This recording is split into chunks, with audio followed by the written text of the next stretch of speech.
도둑질하지 말라라는 짧은 말씀이 주는 교훈을 생각해 보겠습니다. 예수님께서 누가복음 10장 30절 이하를 통해서 선한 사마리아인이라는 비유의 말씀을 해주신 것 우리가 잘 알고 있습니다. 어떤 사람이 예루살렘에서 여리고로 내려가다가 강도를 만나 있는 것 다 빼앗기고 거의 죽은 채로 버리워져 있었습니다. 그때 강도 만난 사람의 옆으로 유대인 중에서 가장 존경받는 제사장과 레위인이 지나가게 되었는데 이들은 강도 만난 사람을 못 본 채 하고 멀리 피해서 갔습니다. 그런데 그 당시 유대인들이 가장 천대하는 사마리아 사람이 그 옆을 지나가다가 그를 불쌍히 여겨서 자기가 가지고 있는 기름과 포도주로 상처를 치료해 주었습니다. 그리고 자기 나귀에 태워서 주막으로 데리고 가서 2데나리온을 더 주고 이 사람을 잘 봐달라고 부탁을 하고 만약에 부비가 모자라면 돌아가는 길에 갚아주겠다고 약속을 하고 떠나갔다라고 하는 비유의 말씀을 이야기해 주셨습니다. 예수님께서 주신 이 비유의 말씀 속에 개인의 재산에 대해 세 가지의 유형의 철학이 숨겨져 있다는 것을 우리는 알 수가 있습니다. 첫 번째는 그 강도의 철학으로 세상의 모든 것은 다 내 것이다 라고 하는 것입니다. 두 번째는 제사장과 레위인의 철학입니다. 나는 내 것만 지키겠다라고 하는 것입니다. 세 번째로는 선한 사마리아인의 철학입니다. 이 사마리아인의 철학은 만약에 당신이 내 것이 필요하다면 내 것을 당신과 함께 나누겠다라고 하는 것입니다. 이 철학이 바로 그리스도인들의 물질에 대한 자세요, 태도요, 철학이라고 말씀을 드릴 수가 있는 것입니다. 우리 그리스도인들은 오른손으로 내 것을 꼭 움켜잡고 그리고 왼손으로 남의 것을 탈취하는 것이 아니라고 하는 것입니다. 우리 그리스도인들은 개인의 재산을 인정하고 더 나아가서 개인의 재산은 하나님의 소유이고 우린 단지 청지기일 뿐이라는 것을 알므로 필요할 때는 하나님의 지시에 따라서 이웃과 나누어야 되는 것을 아는 것입니다. 오늘 설교 본론의 첫째로 남의 것을 도둑질하는 이웃의 것을 강도짓하는 범죄를 생각을 해 보겠습니다. 칼이나 총을 들고 밤늦게 남의 집에 담을 뛰어넘어 남의 사유재산을 도둑질하거나 탈취하는 사람들이 많이 있습니다. 이런 사람은 세상의 모든 것은 다 내 것이다 라는 철학을 가진 사람들이라고 볼 수가 있습니다. 사랑하는 성도 여러분, 개인의 성품을 평가하고 측정하는 방법은 어둠 속에서 어떻게 행동하느냐에 달려 있다라고 하는 것입니다. 사실 사람이 훔치기 때문에 도둑이 되는 것이 아닙니다. 사람이 도둑이기 때문에 남의 것을 훔치는 것이라고 말씀을 드릴 수가 있습니다. 그들이 훔치지 않는 것은 아직도 전기가 나가지 않고 빛이 있어 밝기 때문에 도둑질할 기회를 얻지 못했을 것이라고 말씀을 드릴 수가 있습니다. 그러나 성경을 보면 하나님께서는 낮이나 밤이나 변함없이 빛으로 역사하신다고 말씀하신 것을 우리는 반드시 기억해야 될 줄로 믿습니다. 사랑하는 성도 여러분, 하나님은 어느 경우에서든지 카메라와 같습니다.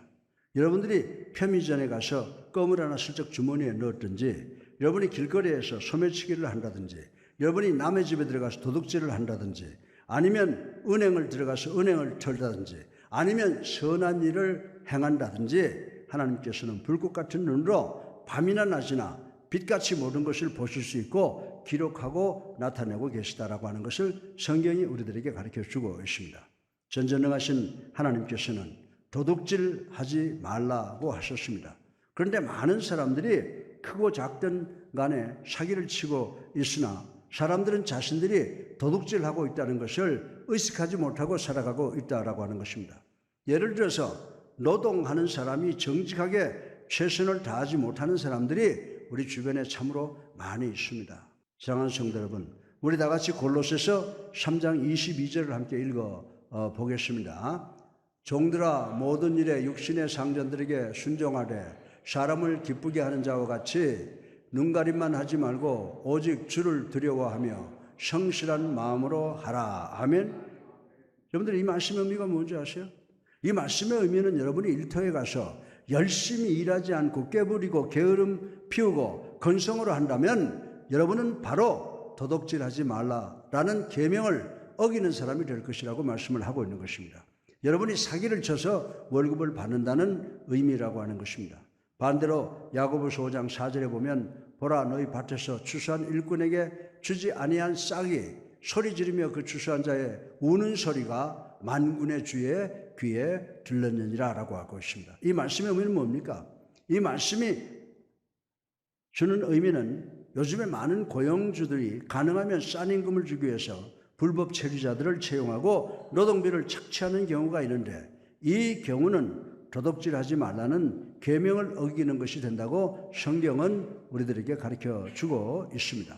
여러분들이 적절한 임금을 공정한 임금을 지불하지 아니하면서 여러분들 밑에서 일하는 사람을 이용한다면 여러분은 머리가 좋은 사업가라고 자화자찬을 하는지 모르겠습니다. 그러나 야고보서 5장 4절에 그것은 사기다, 즉 도둑질하지 말라라고 하는 계명을 어기는 것이다 라고 말씀을 하고 있는 것을 우리는 볼 수가 있습니다. 그리고 도박도 도둑질을 하지 말라는 계명을 어기는 것이 된다고 말씀하고 있습니다. 그러면 도박이 무엇이 잘못된 것입니까? 아마 저뿐만 아니라 성경적 목회자들 모두는 도박을 범죄라고 믿는 분들이 많이 계실 것이라고 저는 생각을 합니다. 도박이 도덕과 윤리적으로 잘못되었다는 이유는 도박은 지는 사람이 없으면 아무도 승리할 수가 없기 때문입니다. 도박에서 여러분이 만약에 이윤을 얻었다고 가정을 해보십시다. 그 이윤은 패배한 사람의 아픔과 눈물로부터 온다는 사실을 우리는 인식을 해야 되는 것입니다. 다른 사람에게 속한 것을 땀 흘리지 아니하고 취하게 된다는 것입니다. 캄캄한 밤중에 어떤 사람이 무기를 사용하여 남의 건의 물건을 훔쳐가면 우리는 그것을 가리켜서 강도라고 부릅니다. 두 사람이 카지노에 모이거나 화투를 가지고 서로의 것을 빼앗으려고 하면 우리는 그것을 가리켜서 도박이라고 부릅니다. 그러나 이 강도짓과 도박의 차이점은 강도짓은 한 사람이 도둑질을 하는 것이고 도박은 두 사람 모두가 서로에게 도둑질을 하려는 것이라고 말씀을 드릴 수가 있습니다. 어떤 사람은 도박을 정당화하기 위해서 증권을 도박이라고 예를 들고 있는 것을 볼 수가 있습니다. 그렇지 않습니다. 증권은 위험이 있으나 도박은 아니라고 하는 것입니다. 사업에 투자를 하거나 증권을 하는 것은 이윤을 얻기 위해서 투자를 하는 것입니다.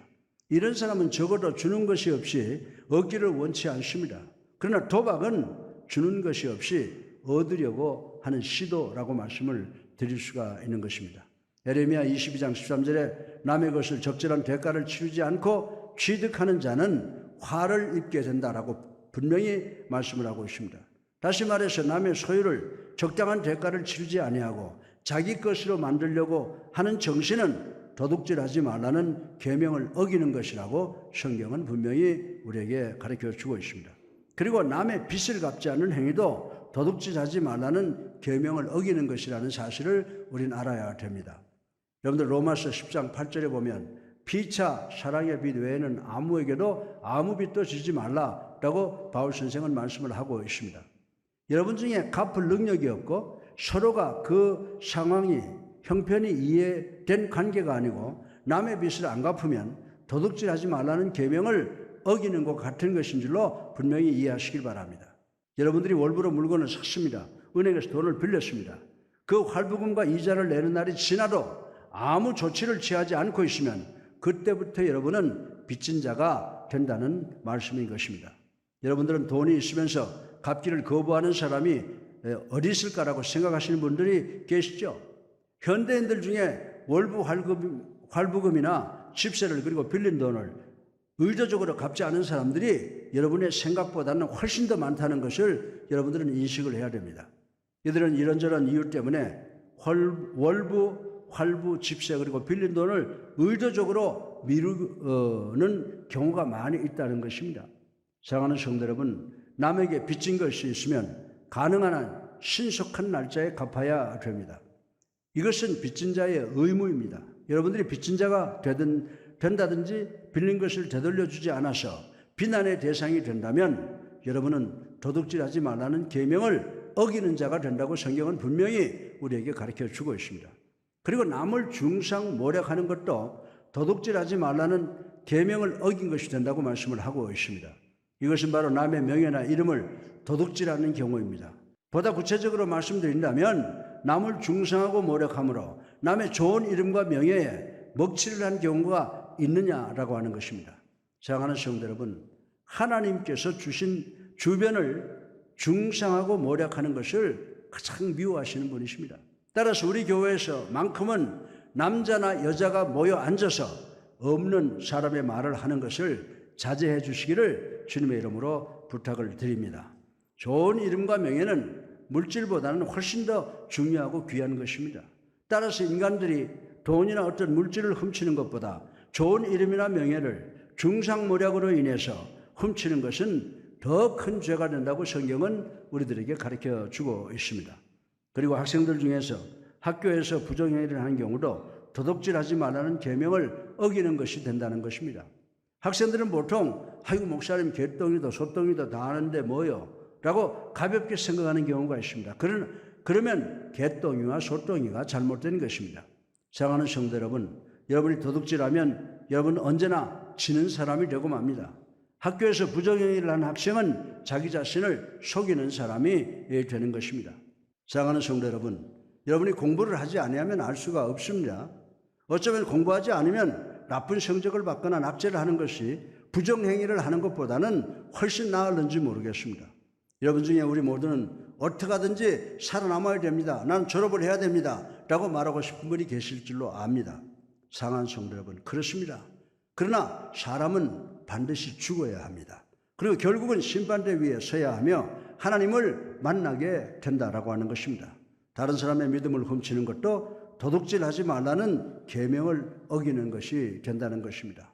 에레미야 23장 29절에 보면 여호와의 말씀이니라 내 말이 불같지 아니하냐 바위를 쳐서 부서뜨리는 방망이 같지 아니하냐라고 말씀을 했습니다. 전 이 말씀의 의미를 오래전부터 경험을 했습니다. 전 하나님의 말씀을 설교하면 하나님의 말씀이 불같이 태우는 권능을 가지고 있는 것을 오래오래 또 여러 번 경험을 했습니다. 전 하나님의 말씀을 설교할 때 방망이처럼 비진리의 불의를 쾅쾅 깨트려서 완전히 가루를 만드는 것을 경험한 것이 한두 번이 아닙니다. 하나님의 말씀에는 권능이 있습니다. 여러분들은 이 사실을 아셨습니까? 그래서 저는 하나님의 말씀을 전하기를 즐거워하고 있습니다. 지금까지 제가 세상 일과 교회를 함께 해오면서 교회가 이만큼이나 200억짜리 빌딩을 마련할 정도로 발전한 이유는 이강평 목사가 능력이 있어서가 아니고 제가 노력해서가 아니고 하나님의 말씀이 권능이 있고 능력이 있기 때문이라는 것을 느끼고 하나님께 감사를 드린 적이 한두 번이 아닙니다. 에레미야 23장 30절로 10절, 31절을 보면 우리가 어떤 사람의 마음속에 있는 하나님의 말씀을 믿는 믿음을 도둑질해가는 것이 이 세상에서 가장 더럽고 추악하고 무서운 죄라고 말씀을 드리고 있는 것을 볼 수가 있습니다. 따라서 성도들의 신앙을 훔쳐가는 이단적, 좌파적, 진보주의적 목회자들은 도둑질 중에서 가장 큰 도둑을 하고 있는 것이라고 말씀을 드릴 수가 있는 것입니다. 다른 사람의 마음속에 있는 믿음을 망치게 하는 것은 도둑질입니다. 하나님께서는 나는 그런 거짓 선지자들을 가장 미워한다라고 말씀을 하셨습니다. 이 세상에는 다른 사람의 재물을 훔쳐가고 사기를 치고 도박을 하고 빚을 갚지 않고 부정을 하고 그리고 다른 사람의 믿음을 망치게 하는 사람이 많이 있는데 이 모든 것은 도둑질하지 말라는 계명을 어기는 일이라고 또 성경은 그것을 반드시 명심하라고 주님의 이름으로 부탁하고 있는 것을 잘 기억하는 우리가 되기를 주님의 이름으로 축원합니다. 둘째로 하나님의 것을 도둑질하는 경우가 있음을 생각해 보겠습니다. 이 세상에는 인간끼리 서로의 것을 훔치고 사기치는 경우도 있지만 하나님께 사기를 치고 하나님의 것을 훔치는 경우도 있다라고 하는 것입니다. 인간이 어떻게 이런 짓을 할 수가 있겠습니까? 우리 다 같이 고린도전서 6장 19절로 20절을 함께 읽어보겠습니다. 너의 몸은 너희가 하나님으로부터 받은 바 너희 가운데 계신 성령의 전임을 줄 알지 못하느냐.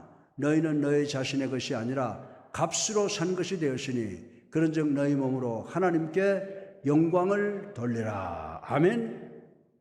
대부분의 우리들은 다른 것은 몰라도 내 몸은 내 소유다 라고 생각하실 분들이 많이 있다라고 하는 것입니다. 그러나 사실은 전혀 그렇지 않습니다. 여러분은 하나님께 속해 있는 줄로 믿으시기 바랍니다. 여러분은 하나님께서 당신의 아들 예수 그리스도의 갈보리 언덕 십자가의 희생이라고 하는 값비싼 희생의 값을 치르고 사셨다라고 하는 것입니다.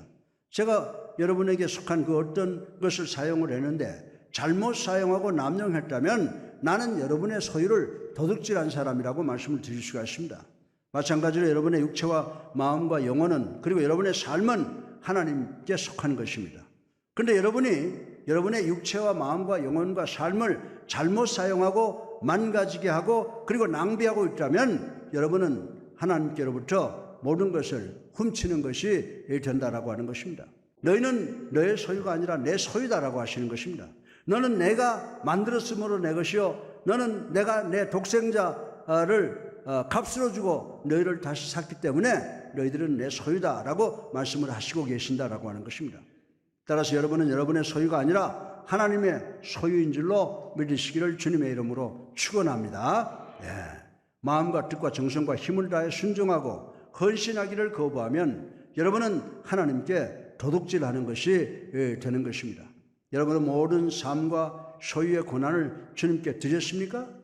만약 아직도 그렇지 못하면 여러분은 도둑질하지 말라는 계명을 어긴 것이 된다는 사실을 유념하시기를 바랍니다. 그리고 여러분은 청지기로서의 사명을 다하지 못하면 하나님께로부터 도둑질하는 것이 됩니다. 말라기 3장 8절에 보면 사람이 어찌 하나님의 것을 도둑질하겠느냐라고 했습니다. 그때 인간들은 우리가 어떻게 하나님의 것을 주의 것을 도둑질하였나이까 라고 반론을 제기하는 것을 볼 수가 있습니다. 그때 하나님께서 이는 곧 11조와 헌물이라고 설명하시면서 9절을 보게 되면 너희 곧 온 나라가 나의 것을 도둑질하였으므로 너희가 저주를 받았느니라 라고 하는 무서운 말씀을 선포하신 것을 우리는 읽어볼 수가 있습니다. 따라서 하나님의 것을 훔치는 것은 11조나 헌물을 통해서 청지기의 의무를 다하지 못하는 것도 포함이 된다라고 하는 것입니다. 목사들이 11조를 설교할 때 11조 내기 원치 않는 사람들로부터 거부 반응적 질문을 받게 됩니다. 목사님, 11조는 구약시대 즉 율법하에 살던 이스라엘 민족에게 관된 것 아닙니까? 신약시대에 와서는 11조를 요구하지 않지 않습니까? 라고 하는 반응을 하는 분들이 많이 계신다고 하는 것입니다. 사랑하는 성도 여러분, 성경을 보세요. 성경을 보면 아브라함이 11조를 시작했다고 했습니다. 야곱이 계속했습니다. 모세가 율법으로 명령을 했습니다. 그리고 신약에서는 예수님께서도 분명히 명령하셨습니다. 그런데 제가 누구라고 11조를 하라 말라라고 하겠습니까? 사랑하는 성도 여러분, 분명히 들으시기 바랍니다.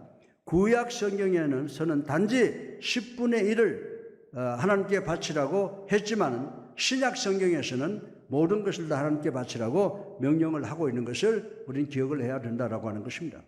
여러분이 11조를 하면 그리스도인으로서의 사명을 다한 것으로 생각하는 경우가 있습니다. 그러나 11조를 했다고 해서 그리스도인으로서 임무를 다한 것은 아닙니다. 11조 외에 주일헌금, 감사헌금, 선교헌금 그리고 각종 특별헌금이 있다고 성경은 지적을 하고 있습니다.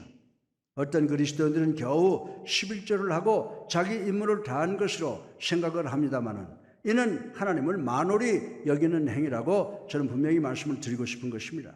하나님께서 여러분의 믿음을 헌금의 액수를 갖고 측정하시질 않습니다.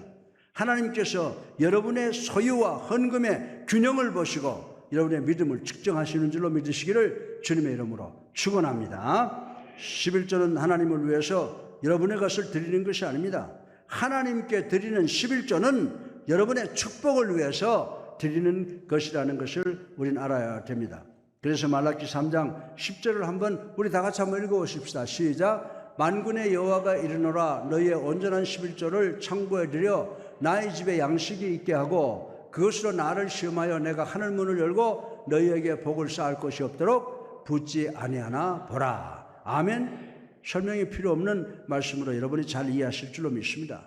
사랑하는 성도 여러분, 전 여러분 모두가 이 세상에서 아주 가난하게 되더라도 하나님의 것을 도둑질하는 자가 되지 마시기를 주님의 이름으로 축원합니다. 따라서 우리가 우리 자신을 남용하는 것을 통해서 하나님의 것을 도둑질하는 것과 청지기로서의 책임을 다하지 못하는 것은 도둑질하지 말라는 계명을 어긴 것임을 명심하시는 우리 모두가 되기를 주님의 이름으로 축원합니다. 셋째로 마지막으로 자기 자신을 속이는 죄를 한번 생각해 보겠습니다. 여러분이 주님께 여러분 자신은 완전히 항복하기를 거절한다면 여러분이 얻은 것은 하나도 없고 항상 잃은 자가 된다라고 하는 것입니다. 우리 다 같이 마태복음 10장 39절을 함께 읽어보겠습니다.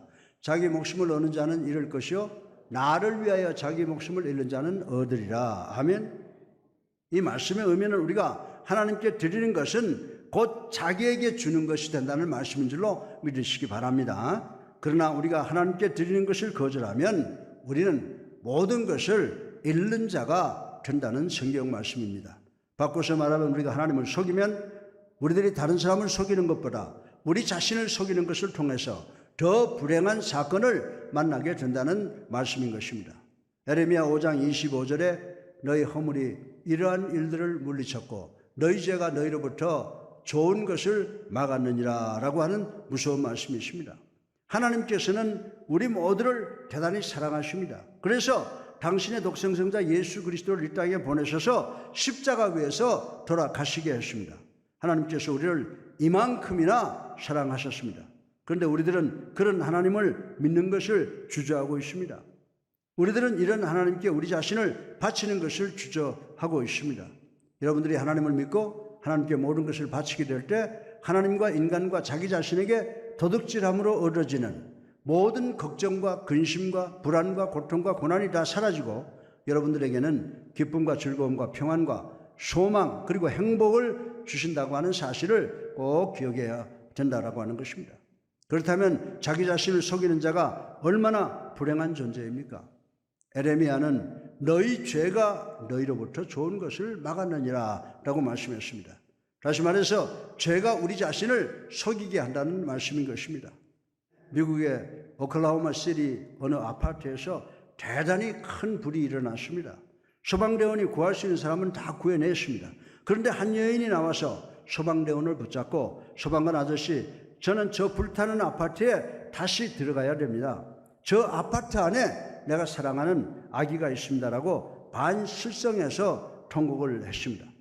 그러나 이제 불로 인해서 무너져간 아파트 속으로 이 여인을 들여보낼 수가 없었습니다. 그래서 건장한 소방대원들이 이 여인을 꼭 붙잡고 놓아주질 않았습니다.